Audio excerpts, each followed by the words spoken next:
ہم اپنا آج کا سبق شروع کرتے ہیں۔ اعوذ باللہ من الشیطان الرجیم، بسم اللہ الرحمن الرحیم۔ ومن اور کون،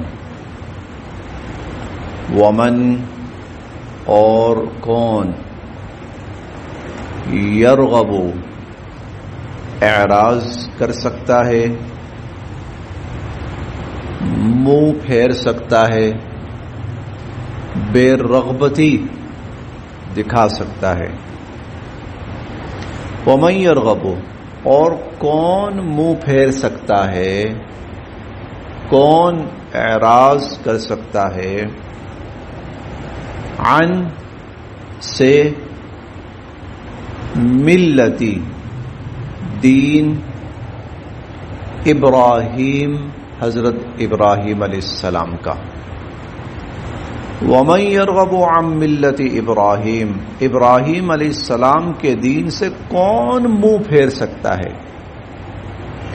کون اعراض کر سکتا ہے، کون بے رغبتی دکھا سکتا ہے، الا سوائے، من جس نے، سفیہا بے وقوف بنایا، نفسہ اپنے آپ کو، الا من سفیہا نفسہ سوائے اس کے جس نے اپنے آپ کو بے وقوف بنایا۔ ومن یرغب عن ملت ابراہیم، حضرت ابراہیم علیہ السلام کے دین سے کون منہ پھیر سکتا ہے، الا من سفیہا نفسہ سوائے اس کے کہ جس نے اپنے آپ کو بے وقوف بنایا۔ اور سفیہا نفسہ اس کا ترجمہ حضرت عبداللہ ابن مسعود رضی اللہ نہیں عبداللہ ابن عباس رضی اللہ عنہما انہوں نے کیا ہے، من خسر نفسہ جس نے اپنے آپ کو خسارے اور نقصان میں ڈالا۔ حضرت ابو عبیدہ رضی اللہ عنہ انہوں نے ترجمہ کیا ہے، اہلک نفسہ جس نے اپنے آپ کو برباد کر ڈالا۔ تو ومن یرغب عن ملت ابراہیم الا من سفیہا نفسہ، اس کا بامحاورہ سلیس ترجمہ یہ بنے گا کہ جس نے ملت ابراہیمی سے، حضرت ابراہیم علیہ السلام کے دین سے منہ پھیرا، اس نے اپنے آپ کو برباد کر ڈالا، اس نے اپنے آپ کو ہلاک کر ڈالا، اس نے اپنے آپ کو نقصان سے دوچار کر ڈالا، اور وہ تو نرب وقوف اور احمق ہے۔ وَلَقَدْ اور یقیناً، وَلَقَدْ اور یقیناً، اصطفینا ہم نے چنا،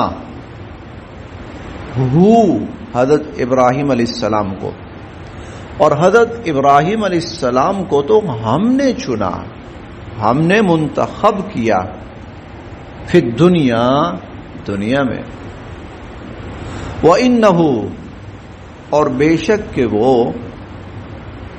وَإِنَّهُ اور بے شک کہ وہ، فی الآخرۃ آخرت میں،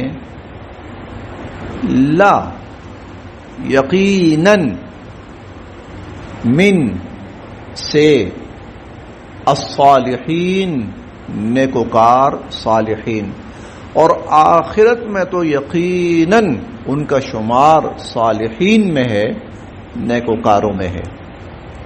وَلَقَدْ اصْطَفَيْنَاهُ فِي الدُّنْيَا اس دنیا میں ہم نے ان کا چناؤ کیا، ان کا انتخاب کیا، تو وہ ہمارے چنے ہوئے، ہمارے منتخب کیے ہوئے بندے ہیں دنیا میں۔ وَإِنَّهُ فِي الْآخِرَةِ لَمِنَ الصَّالِحِينَ اور آخرت میں وہ صالحین اور نیکوکاروں میں سے ہیں۔ یہود میں سے ایک بہت بڑے صاحب علم انسان حضرت عبداللہ بن سلام رضی اللہ تعالی عنہ اسلام لائے، مسلمان ہوئے۔ یہود کے اہل علم حضرات میں سے بس یہی ایمان لائے۔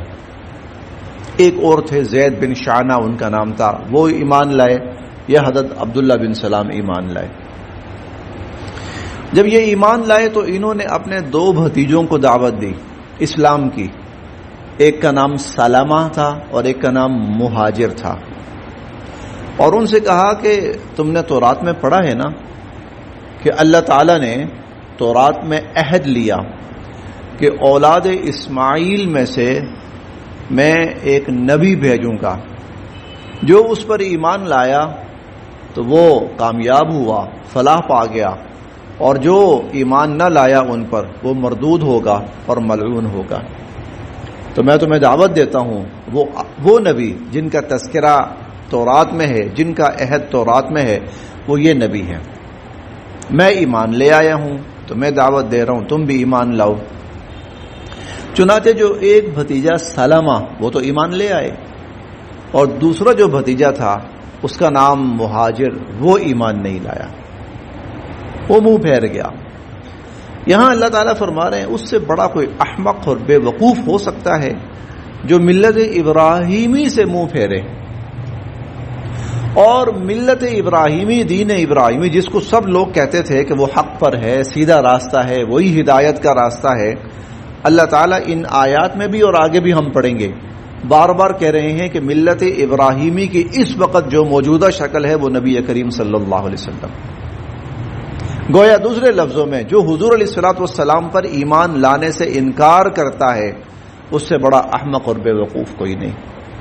اس نے اپنے آپ کو ہلاک کر ڈالا، برباد کر ڈالا۔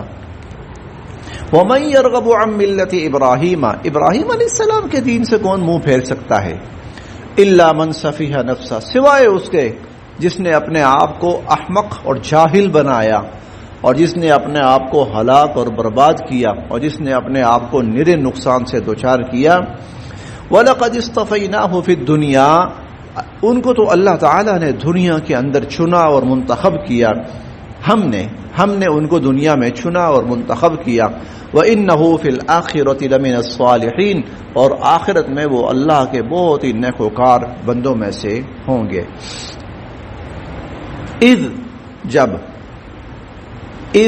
جب قال فرمایا، اذ قال جب فرمایا، لہو ان سے،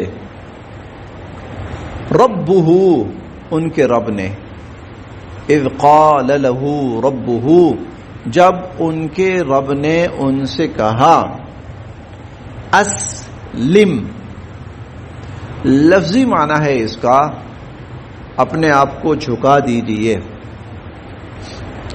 جھکا دیجیے، یہ لفظی معنی ہے، اسی سے اسلام ہے، اپنے آپ کو اللہ کے سامنے جھکا دینا، اسی سے مسلم ہے، اپنے آپ کو اللہ کے سامنے جھکا دینے والا۔ اور اگر اس کو ہم ذرا آسان لفظوں میں کریں تو مطلب یہ بنے گا، اسلم، سر تسلیم خم کر دو۔ سر تسلیم خم کرنے کا مطلب کیا ہوتا ہے کہ جو کہا جائے، جو حکم دیا جائے اس کے سامنے اپنے آپ کو چھکا دو، اس کو مان لو، اس کو تسلیم کر دو۔ اذ قال له ربه اسلم، جب ان سے ان کے رب نے کہا اسلم، سر تسلیم خم کر دیجئے۔ قال فرمایا حضرت ابراہیم علیہ السلام نے، اسلمت، میں نے اپنے آپ کو جھکا دیا، میں نے سر تسلیم خم کر دیا، میں فرما بردار بن گیا، لرب العالمین، تمام جہانوں کے رب کے آگے، یہ تمام جہانوں کے رب کا میں فرما بردار بن گیا۔ یہ ہے دین ابراہیمی، یہ ہے ملت ابراہیمی۔ اچھا، قرآن کریم میں بہت آئے گا یہ، واتبع ملت ابراہیم حنیفہ، ملت ابراہیمی کو فالو کرو، اور اے ایمان والو تم بھی ملت ابراہیمی بھی چلو، ملت ابراہیمی کو فالو کرو۔ پھر ایک اور بڑی عجیب آیت ہے قرآن کریم کے اندر، دو جگہ آئی ہے، اور وہ یہ کہ لقد کان لکم اسوۃ حسنۃ فی ابراہیم، ابراہیم علیہ السلام کا اسوہ حسنہ اپناؤ، ملت ابراہیمی اپناؤ، اسوہ ابراہیمی اپناؤ۔ اچھا، اب ساتھ یہ بھی ہے، ہم نے ابراہیم علیہ السلام سے کہا اسلم، سر تسلیم خم کیجیے، فرما برداری کیجیے۔ یہ اسلام کیا ہے، یہ ملت ابراہیمی کیا ہے، یہ اسوہ ابراہیمی کیا ہے؟ دو چیزیں۔ اسوہ ابراہیمی، ملت ابراہیمی، ان کی جو بنیادی بڑی چیزیں ہیں نا وہ دو ہیں، ایک ہے توحید خالص اور توحید کامل۔ سیدنا حضرت ابراہیم علیہ السلام نے جس طرح واضح ترین انداز میں، مکمل انداز میں اور بڑے وسیع پیمانے پر اللہ رب العزت کی وحدانیت کا پیغام پہنچایا، شاید اس سے قبل اتنی جامعیت کے ساتھ اور اتنی شدت کے ساتھ اور اتنی وضاحت کے ساتھ نہیں پہنچایا گیا۔ حضرت ابراہیم علیہ السلام کا ایک بہت بڑا اللہ کی وحدانیت، اس کو انہوں نے بیان کیا، چنانچہ قرآن کریم نے سورت نازل فرمائی ان کے نام پر، سورہ ابراہیم، اور پورے قرآن کریم میں ان کا تذکرہ ہے۔ تو ایک چیز ملت ابراہیمی میں توحید خالص اور توحید کامل۔ دوسری چیز ملت ابراہیمی، دوسری چیز کیا ہے؟ وہ ہے اللہ رب العزت کے احکامات کی کمال درجے اطاعت اور فرما برداری، اور ایسی اطاعت اور فرما برداری کہ شاید آپ کو اس سے پہلے ایسی مثال نہ ملے۔ ویسے ہر نبی اللہ کا فرما بردار، 100% فرما بردار، لیکن یہاں پر آ کے یوں لگتا ہے کہ وہ جو اطاعت اور فرما برداری اور اللہ کے حکم کے آگے اپنے آپ کو جھکا دینا، وہ اس کمال درجے پر ہے کہ اس سے پہلے اس کی مثال مشکل ہے۔ چنانچہ جتنے بھی واقعات ان کی حیات مبارکہ میں ہیں وہ سب کے سب اسی اللہ کی اطاعت اور فرما برداری کو ظاہر کرتے ہیں۔ اب حکم کیا ہے؟ ملت ابراہیمی کو اپناؤ، اور ملت ابراہیمی کیا ہے کہ اللہ کی وحدانیت کمال درجے پر اور اللہ کی اطاعت اور فرما برداری انتہا درجے پر۔ یہ ہے اسلم۔ ایک لفظ کے اندر اللہ رب العزت نے سب کچھ سمو دیا۔ یہ ہے ملت ابراہیمی۔ تو اس سے بڑا بے وقوف کون ہوگا جو ملت ابراہیمی کو چھوڑے گا، ٹھکرائے گا اور اس سے اعراض کرے گا۔ اور ملت ابراہیمی کی موجودہ شکل کیا ہے؟ ملت اسلام اور دین اسلام اور نبی کریم صلی اللہ علیہ وسلم کی کا لایا ہوا دین، یہ اس کی موجودہ شکل ہے۔ یہ ہم تیسرے پارے میں پڑھیں گے انشاءاللہ، یہ تیسرے پارے میں ہم پڑھیں گے۔ ان اول الناس بابراہیم، ابراہیم علیہ السلام کا دیکھنا ہے نا کون ان کے قریب تر ہے، تو ھذا النبی، یہ نبی کریم صلی اللہ علیہ وسلم، والذین آمنوا، اور جو آپ پر ایمان لائے۔ اذ قال له ربه اسلم، جب ان کے رب نے ان سے کہا ابراہیم اسلم، سر تسلیم خم کر دیجئے۔ قال اسلمت لرب العالمین، فرمایا کہ میں نے رب العالمین کے سامنے سر تسلیم خم کر دیا، فرما بردار بن گیا میں رب العالمین کا۔ ووصى، اور وصى وصیت فرمائی، ووصى اور وصیت فرمائی، بہا اسی کی، اور اسی کی تلقین فرمائی، ابراہیم حضرت ابراہیم علیہ السلام نے، بنی اپنی اولاد کو، حضرت ابراہیم علیہ السلام نے اپنی اولاد کو اسی کی وصیت فرمائی، ویعقوب، اور حضرت یعقوب علیہ السلام نے بھی، اور حضرت یعقوب علیہ السلام نے بھی، حضرت ابراہیم علیہ السلام نے بھی اسی بات کی اپنی اولاد کو تلقین فرمائی، اور حضرت یعقوب علیہ السلام نے بھی اسی بات کی اپنی اولاد کو تلقین فرمائی۔ یہ سنت انبیاء ہے، اپنی اولادوں کو دین اسلام پر قائم رہنے، اللہ کی فرما برداری پر قائم رہنے کی تلقین کرنا۔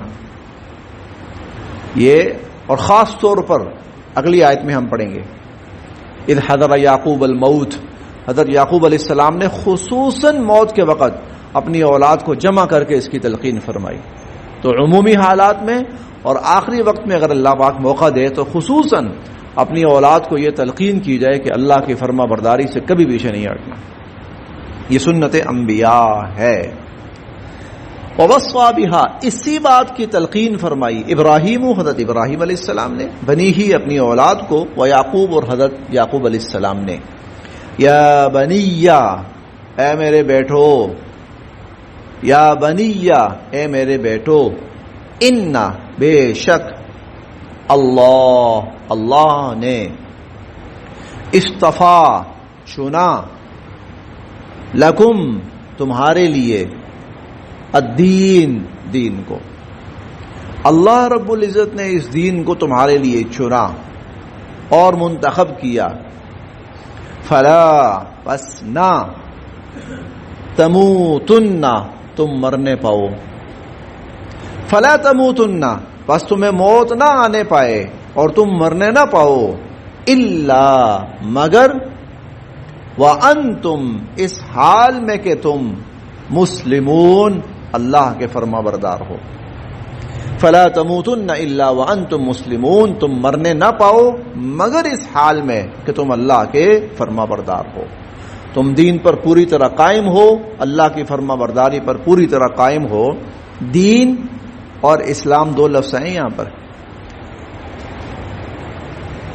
اللہ نے تمہارے لیے دین منتخب کیا ہے، دین چنا ہے، بس تم مرنے نہ پاؤ مگر اس حال میں کہ تم اللہ کے فرما بردار ہو۔